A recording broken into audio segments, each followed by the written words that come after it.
የቲሞችን መንከባከብ ከረሱል ጎረቤት ያደርጋል። ባላ የሞተባትን ሴት ደግሞ መንከባከብ ጾሞ እንዳላፈጠረ ሰግዶ እንዳላቋረጠ ነው። በሚስኪኖች ጉዳይ ደግሞ የቆመ የሀገር መጠበቂያዎችም ናቸው።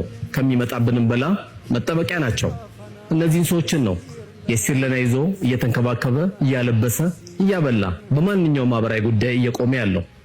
የእርሶ ተሳትፎ የሌለበት ነገር ደግሞ ተረጂዎችን እንባ መጥረግ አንችልም። የሲርለና የበጎ አድራጎት ድርጅት ዘንድሮ ለሚጾመው የረመዳን የ1446ኛው ዓመት የሂጅራ የረመዳን ጾም ለ1400 ቤተሰቦች የሚመገቡበት፣ የሚለብሱበት፣ የሚስቁበትን ሂደት ለመፍጠር የእርሶን ጥሪ እየጠበቅን እንገኛለን። የሲርለና የበጎ አድራጎት ድርጅት ሁላችንም አማና ያለብን መልእክት ነውና ይህ መልእክታችንን ላልሰሙ ወንድሞቻችን ፎሎ ማድረጋችን ከሰደቃ አንዱ ነው።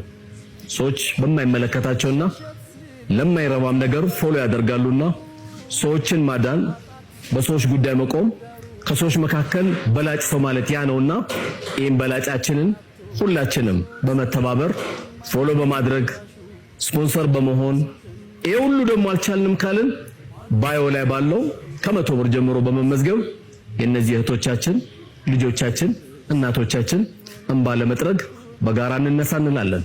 የሲርለና የበጎ አድራጎት ድርጅት